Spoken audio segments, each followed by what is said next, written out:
We'd like to say a big thank you to all the new people who have now joined our coffee fence in the potager for buying us coffees. And also from myself and Budo, we would like to say to you all, can you put your notification or hit the notification bell so you'll be notified when all up and coming videos are on YouTube, and also don't forget to like, because that is so important. Okay folks, so little project for this morning, or midday now. Gonna clear this out of the way, clear all this out. There's loads of metal under there, got to pick all that up, get it out of the way. I've been chopping a load of wood, got to also take that bush down. And what I'm going to do is I'm going to put an IBC on some blocks, re-alter this and try and fill up 1,000 litre IBC, because we're using a lot of water in the garden, so we need them to get them IBCs working for us, so we get one in action now.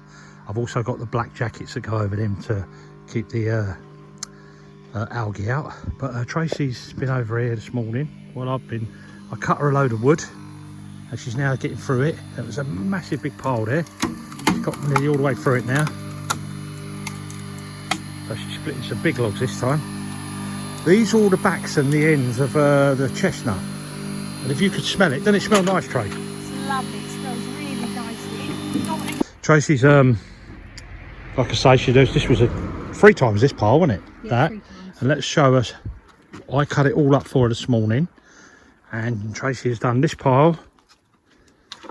No, not quite. There was a little bit on there, wasn't there? So just over half of that, and this big pile at the back here. So she split all that as well, and we've got this pile here. So we've got a pile under there. We think we've got well over a cord. This is from the apple tree that came down, and that over there as well is from the apple tree. But we've got a cord of timber here.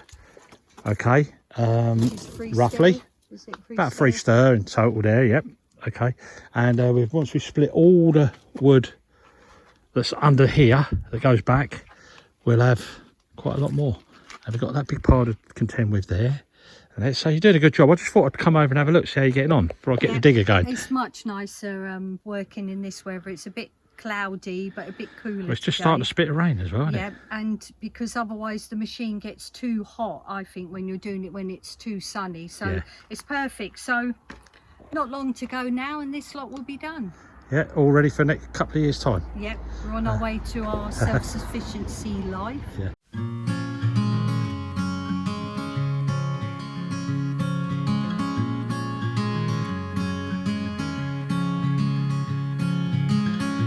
Later on in the night, when the crowds have gone, we could talk under moonlight till dawn.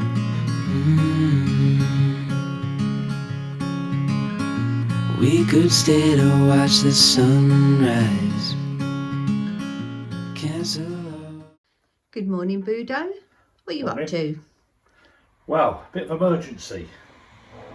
Had a little check of my bees, and because we had this lovely warm weather, they've been prolifically building comb. Okay, and the queen is laying well on both hives. So what I'm doing now is I'm just making up some frames. So I made these frames in the past. They're just for them boxes out there. They're not what I'm moving forward with in the future, but they're still a good system. I just cut some slots in the bottom there, down here, in the workshop, because I'm doing this in a slightly different way. And I'll tell you why. If you look at this bar here, this is coated in wax, okay? And what I normally do is put that straight in like that, and then let the bees build off of it with some wire. You'll see the holes on the ends and then some wire across, but I'm not doing it this way. I've got this spare wax foundations that fit this frame. And what are them little hooks, are they, or like no, they're staples? just wires. What they are, they're wires that go through the foundation to hold it together, basically, and help you get stability. Because when the weight's on there, you can get pounds of honey, and if it didn't have that, it will crack and just fall off, right? So the wire keeps it in good order. That makes sense. But The thing is, at the moment now, I've got to put these 8 frames together, give them 4 frames each, so they can keep expanding while they can, because obviously winter's only a couple of months away now, and we wanted to get as much resources in as possible. So this is why I'm getting this in now. So we've stopped everything, no renovation for a couple of hours while I get this done, and then we'll be back at it. Right, let's see you do one then. All right, let me put my glass on because I can't see what I'm doing. Getting old, you see. I've got my glasses on. Basically all I do is put that down inside the slot. Okay, it's a little bit faffy, you've got to fiddle around and you know, wiggle it in there, as I say. Sometimes the foundation breaks, and let me just keep going for a bit. Oh, right, I'm going to have to trim this one up just a tad, all right, because it's a little bit longer. So I'll just run my blade down there. Where are we? Actually, just don't put that one over there because that is a big one. I remember now. I'm just going to take a bit off this one. Just to. I'm not cutting on Tracy's new table. I'm just doing a light cut. No.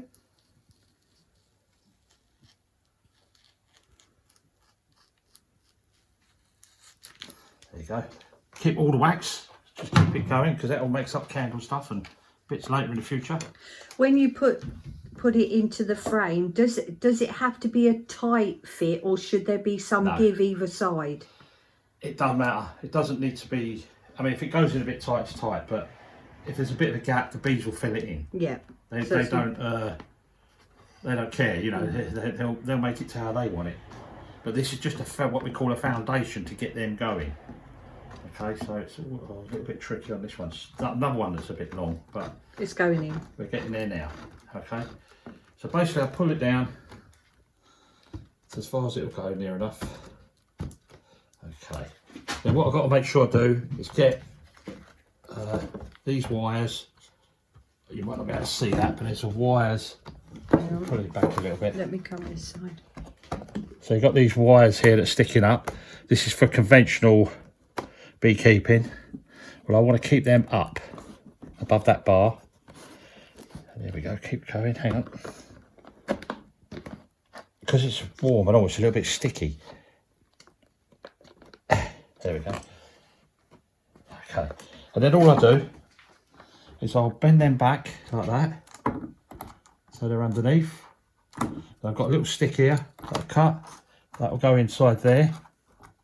I recognise that. That looks like sequoia. Sequoia, yeah. I've got some spare sequoia, so I use that. And then all I do is put a couple of little tacks in to hold it in place. And this just pinches the wax. So I push it back. The nails are short enough that they won't go all the way through to the table, so don't worry. I know I should be on my workbench, but it's full up at the moment, and I just do get this done. It's one of those jobs you just can't faff about. Just that's the thing done. about renovations. You have to do things wherever you can, you know. Yeah, I'm getting this done. So basically, that's that. So that holds that frame. That won't come out. A lot of weight on there. It won't pull out. All right.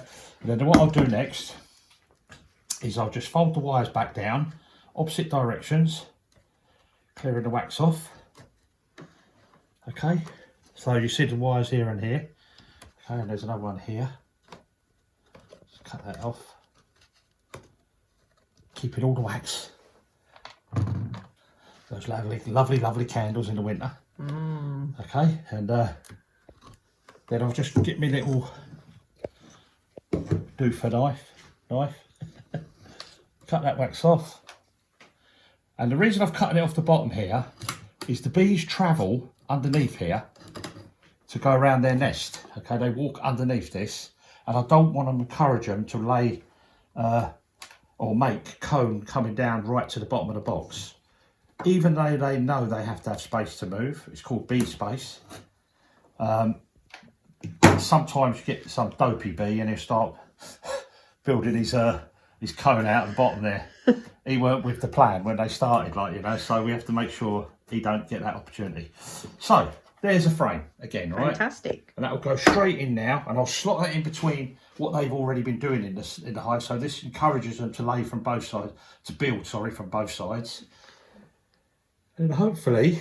And what's the spacing? Because obviously I'm just right at the beginning.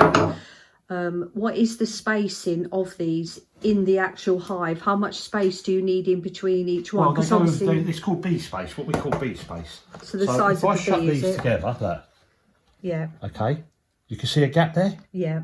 And it will also be sitting on little ledges, and there'll be a gap underneath here. Right? So the bees could go under, around, and over.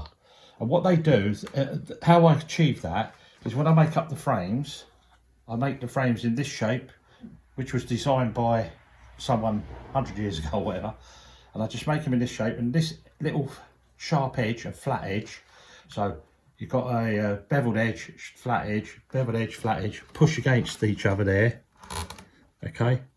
They push against there, so they're tight there, but everything else is a gap for the bees to move around. Yeah.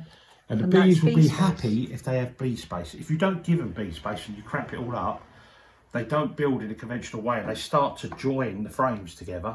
So what you end up having to do is pull 2 or 3 frames out at once. Yeah. So you must get that bee space correct. Also, I can get my hive tool, what we call a hive tool, I'll show you all that in the future, that breaks these apart, because they lay what they call propolis, which you can see on the edge here. It's like a glue, is it? And it's like a resinous glue that they use to plug up gaps and holes, but also it's a lovely chewing gum. We've had it, haven't we? It's beautiful. It's just like chewing gum, but apparently it's very good for you as well. So, a couple of frames made. Leave me alone now. I'm going to make 8 of these, get them up into the hives, and then I can stop thinking about the bees and let them get on with their stuff for the next few months. But they are running out. They've run out of space. They've actually run out of space. We've been so busy with the renovation. We just can't do everything, catch up with everything. So I've got to do this now. Okay, folks, so our next job today is getting ready, preparing this area for an IBC so that we can start collecting all the rainwater, because we do get a lot of that here in Normandy, and it makes sense. Budo is just going to be now scraping all this land flat, aren't you? Yeah, flat. And then I'm just going to be pulling anything out that's obviously going to be obstructing Budo doing his job. Yeah. So this is another important job, isn't it? Well, it's just, we might as well do it. We might as well clear this because we're losing so much water. When we had the hot weather, we're scraping around for water to feed the vegetables. You could put 200 litres a day easily on the vegetable garden. So, you know, this is 1,000 litres. So once this is full, it's only 5 days of heavy watering on hot times, so we'll get that in. I'm going to scrape this flat. I've done the bees this morning. You saw me making the frames, so the bee frames are in now, and I'm just going to get this scraped off, put a little block wall up to raise the IBC off the ground, and then we'll give it a clean out, and we'll put this black cover over it and new tap on, and we'll be away. Yep, and then we'll watch it fill. That's just going to make life so much easier. And I think, obviously, I know we keep saying this, but there's only myself and Budo doing everything. So other people might think, oh, well, why haven't you finished? Yeah. Which it's our way of life. This is, you know, how we're going to live, but we have to prepare now for the future. It's so important.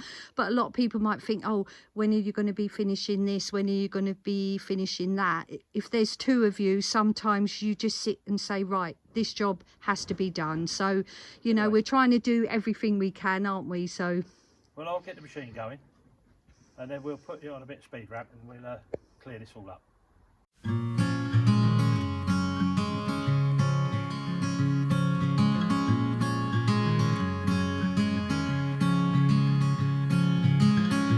Later on in the night, when the crowds have gone, we could talk under moonlight till dawn.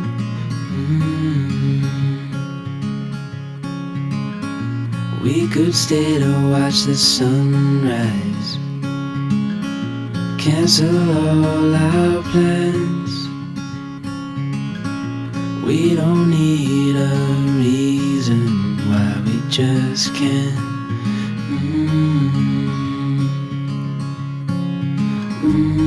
I wish I could stop time. So now we've got to deal with this stump here. Let me just zoom you down there. So this is an old pear tree, and when we first moved here it was all the way up to the top there. Okay, and it's a traditional thing in France. They grow these pear trees. We've got another one up there near the porch as well, but this is going to be no good here for us. We have to dig this out, so I'm going to have to now dig a deep hole here. You can see that massive root coming out there, so I've got to dig all this out. It's going to take an hour or so, get this out of the way, and I'm also got to be wary that these buildings are not on footings, so I can't too hard against the wall. I've got to, you know, pull it, even though that wall's like 2.5 foot thick. But what's up? 2 more weights. Oh, you found a couple of more? Yeah, I thought. Okay, What I actually did was I loaded them all in the bucket, and Budo's just put them in a temporary space, but yeah, keep finding them. yeah, keep finding them. So there's 2 more box sash weights. These come out of box sash windows that I make. I brought them, load of them over from England when we first come over here, and they're the same weights that I gave to Michael Prefrick at the doing it ourselves. Is he? Yeah, doing it ourselves, but he never used them in the end, and it would be nice if he could kindly return them if he hears this or is watching this video, because they're old historic weights and they come out of old buildings from the Georgian period, and a lot of history. If he's not going to use them, I might as well have them back if he's not going to have them. Yeah, because you'll use them, won't you? Yeah, I will do.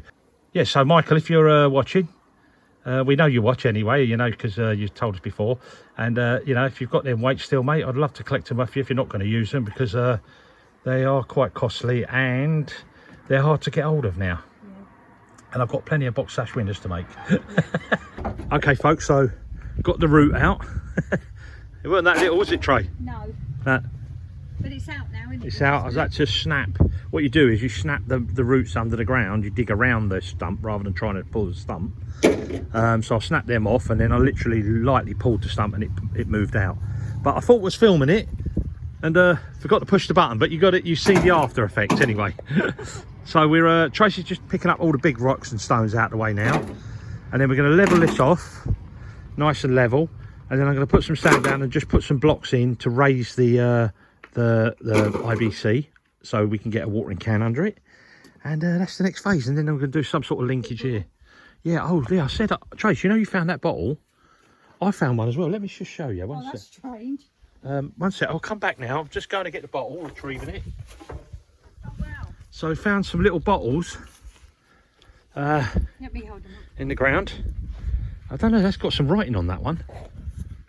Hang on, I haven't got my glasses. It begins with P, O. Oh yeah, look. Poison, is it?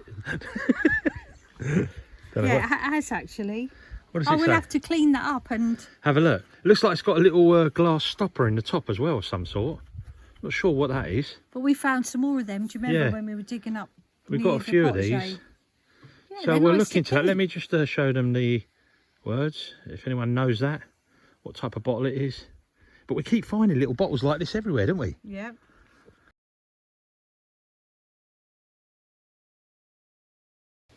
Okay, folks, so it's in its position. You can see down there, there's a big gap. And the reason we did that is there's a new tap going on there, and this will supply a watering can. So this is going to be free rainwater, 1,000 litres at a time, supplying for plants, you know, for watering plants. But we've just tidied up the area now. Now we've got a jacket to go on this, a black jacket. And I've got to do the connection from the downpipe into there with a little filter, just to stop the leaves and that going inside.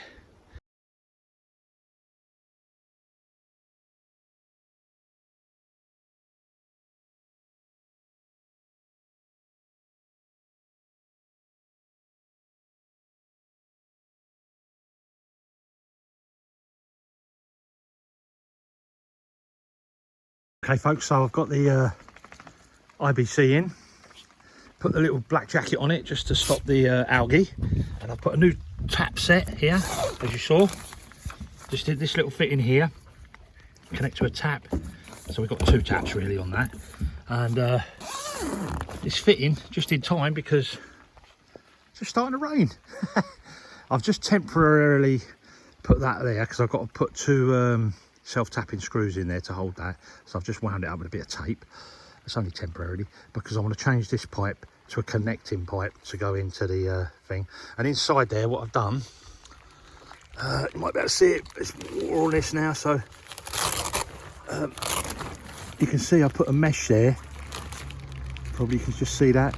So any leaves come down there now are going to be caught in on this, and I'll periodically just clear that out until I get this sorted. I just wanted to get it in so we could collect 1,000 litres of water. Okay folks, so back in the workshop now, and I'm back into the kitchen stuff, which is nice. So I've got some lovely English oak here.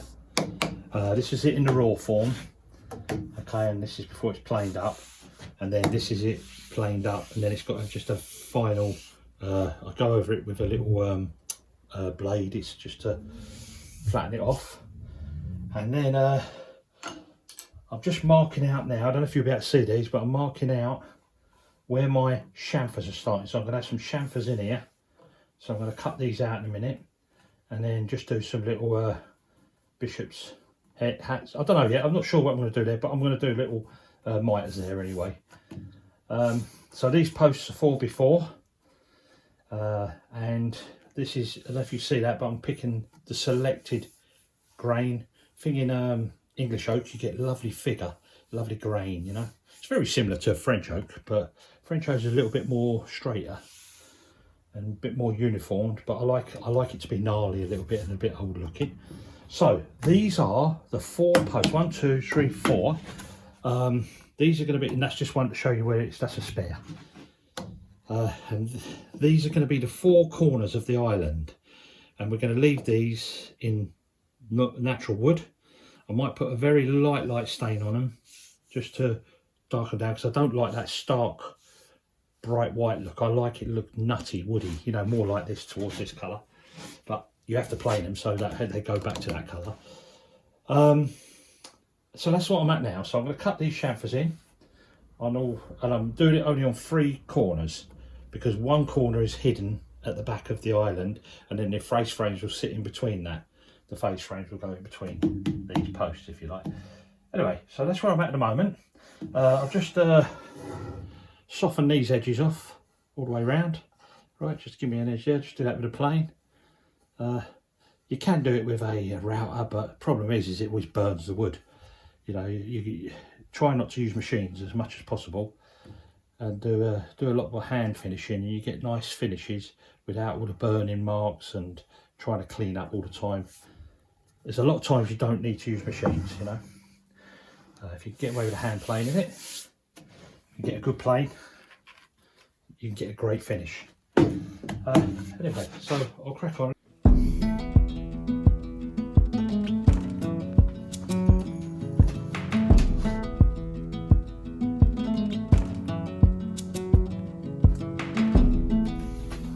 It's the coldest hand that run down this land where the ocean lands. It's the tallest sound, the damn smallest crowd, but their hearts break loud. Far from ever feeling lost with me, I'll push you back towards the land and sea. They're going down for love, and love is free. Stick with me and I will guarantee you're never lost among the crowd with me. Never lost among the crowd with me. Everywhere you go I'll be. Anywhere you go I'll see. You're never lost among the crowd with me.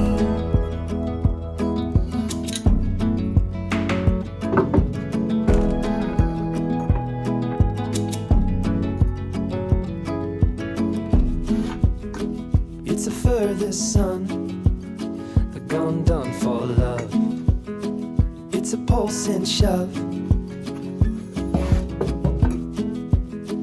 It's the sharpest cry, Now here goes, but why? With a desperate lie.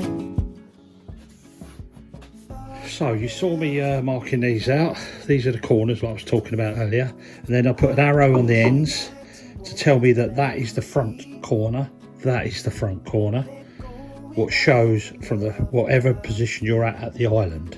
So this will be where Tracy will stand at the cooker side, and this will what she sees at the front. The people on the side of the fridge will see this side, and on the sink side they would see this side, and so on with the other ones on the other side. So now I'm going to get into cutting these out and then prepping these up ready, because I need the posts ready first to give me to determine the distance between the face frames that I make up going between, and then obviously make the carcasses to suit. Sometimes they do it the other way around, they make the carcasses first, but because this is a bespoke, being handmade, I want to get all my face frames and everything right first, and the skeleton, if you like, the outside, and then I can make my carcasses suit this, because we've got a big double drawer carcass, a cupboard carcass, and then some other cupboards are on the cooker side, and then on the other far side of the island you've got a seating area where your legs have to go under. So these ones here are them, and they'll be set back so people, but I'll show you that as I get round to it. Everywhere you go, I'll be. Anywhere you go, I see. Even in the autumn breeze. I'm going to show you how I do this actually. So there's my chamfers, one there, and then there's one on this side here. Okay, so we do 3 corners. Do my little chamfers on there, and my little bishop's hats, if you like. Similar to what I've done on the porch. Okay. But just a little bit different. And I'll show you that in a minute, so you get an idea. So these are the posts now for the island, okay, and these are going to be left in the wood. The island's going to be painted, all the units and that colour's coming up when we won't, you don't know it yet, but it's been in the pipeline to tell you, but we'll get there and then we'll show you. But anyway, I want to show you that. So what I'm going to do is I'm going to set myself up, and I like to concentrate when I'm doing this, because you need to concentrate on this. So I'm not going to do it on these posts. I'm going to do it on a sample bit of an offcut of the post here. So I've actually marked it out. Okay, a distance from there to there, and then this distance from there to there is a little bit different. I won't give you measurements because every bit of wood's different. These measurements are determined by the width. Okay, if the width was bigger, they get bigger, and so on, but you've got to know that. But anyway, I'm going to show you how I do that. I'll set the camera up, and I use a couple of tools. So I just use a normal spoke shave, okay, and a chisel, nice sharp chisel, okay, and that's it. I do it by hand, and you don't get that ugly burning. And another thing is, when you use a router, it spins, okay, it's circular. So when it comes to this end, well, most times it will burn when it comes to that end, and also it doesn't give you a flat cut, a proper hand cut. It's curved because the blade's curved, so you get a curved edge, and it looks awful. It looks machined. I really do hate things when they look machined. You know, everything's got to be handmade. A little bit extra time, but you get a quality finish. You know, there's a lot of people out there claiming to be carpenters, and they do everything on a machine, and they fool the people. But if you do it properly and you know what you're doing, you can get lovely results in the end. Okay, so before I start, put my glasses on. See what I'm doing. Okay, so I just use a tool like this, and I start to aug this out. Don't take long, and I'm working to these lines. Okay.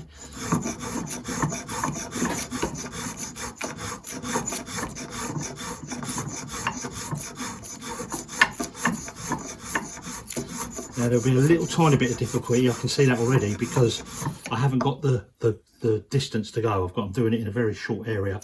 So I'd use another tool that's similar to this, but it's rounded on the bottom as opposed to flat.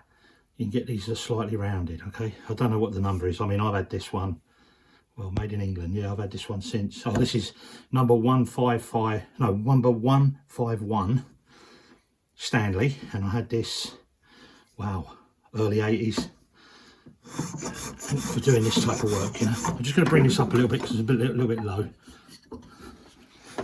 Okay, so you can see I'm working down to the line already. The main thing is not to go past that line there. And I'm only going to show you on one side anyway how it finishes.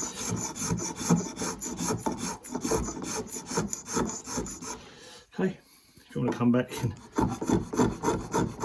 take a bit off this side, actually it's the wrong way of the grain, so I'll keep going that way.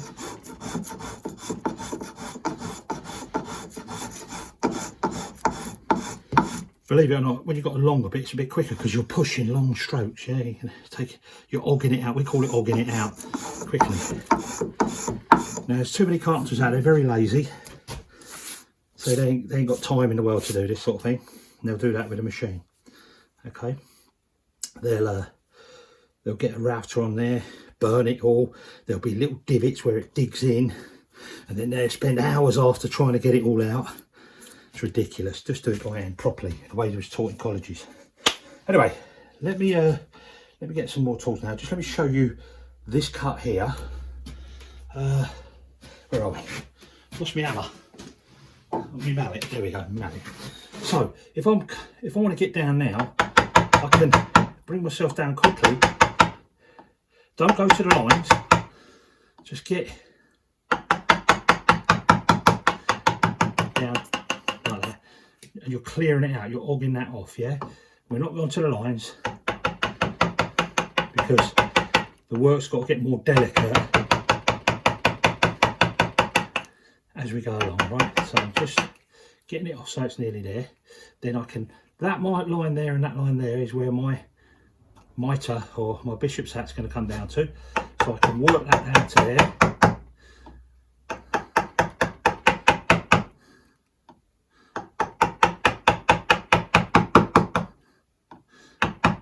Okay, I've got to change the position of the camera because I've got to come this side now to work back to myself. So let me do that. All I'm doing, I'm working against the grain here, so I've got my chisel slightly at an angle and I'm just taking off the bare minimum but keeping in them lines, all right? That just on that line there now. Okay.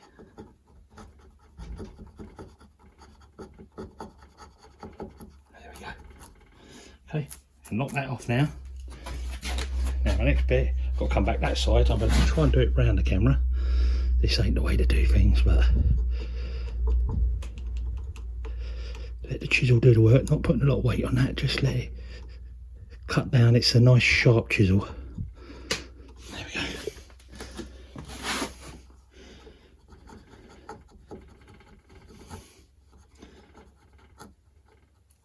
There we go. So we're coming in now to this final cut. Just get that top bit off there. Top bit, when I say, is this bit here. Working down to my line. Okay, that's lovely. So you can see now I've got a nice even little bit of a bump there actually. Let's get that off. I picked the worst bit really to do because I'm going against the grain here. But you have to do it in the real world, so I might as well show you. Okay. If I'd have gone this way and done this one, this would have been a lot easier.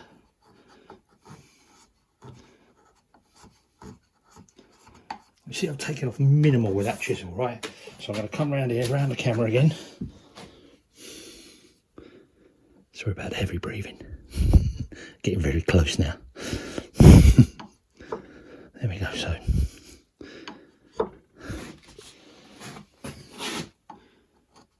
And that last bit, and you see that dropped off lovely there. And I can give it a little scrape back just to clean it up. And that's ready now. I have another tool. I can't show you how I work with this, but this tool here is very similar. Okay, but this is a scraper. This is a number 80 Stanley. Okay, And what we do with this, I can't do it because I haven't got the space, but I go along there and that will scrape that flat for me. You can sort of hear it working. Okay, and that scrapes that flat, takes any bumps out, but I can't do it with this one. But that's another tool I use on this here. And then, and you can see that my vice is in the way a little bit on here, but we'll get there. I just want to take this little bump out here. There we go, lovely. Made it a bit dirty with that tool. It's not it's this workshop I'm in, this bit. There we go, that's lovely. And there we are, that's finished. So that's your mitre, and that's your chamfer. Okay, and that's it. I just want to show you how to do it. And that ends up, let me turn you around and bring you over here. Oop. And that's how we get to that stage. Okay, but you got a nice long straight edge to work to, and then I'll just give it a light flat sand. Just take that pencil mark off here and down here. Anyway, hope you enjoyed that. That's how you do things by hand without machines, you know.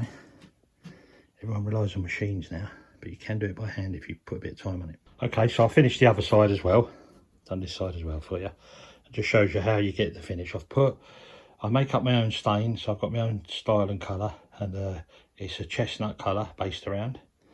Okay, and you can tell that the difference of the original to a little bit of chestnut, and then that gets a finish on top of that. But when you see that, that really just goes bing when I put that on. All right, and it's a traditional type of stain mixes and a traditional finish on the top. But they're the chamfers I'm doing on the big posts, okay, here, and the little mitres. And I just wanted to show you that finished. It's not great light in here, but you can sort of get a view of it. Okay, so hope you enjoyed that little segment, and we'll see you in next week's video. And don't forget to share, like, subscribe if you wanna. It'd be lovely. The like is a big thing for us, if you don't mind. It'd be really helpful. And if you really want to help, you can join our patrons page, or even buy us a coffee and you get yourself up on the fence in the garden, and on a little slate love heart made by me and drawn out, or put your names on and that. Tracy does all that, and she does all the little tying the loops on and puts it on the fence. But anyway, see you next week.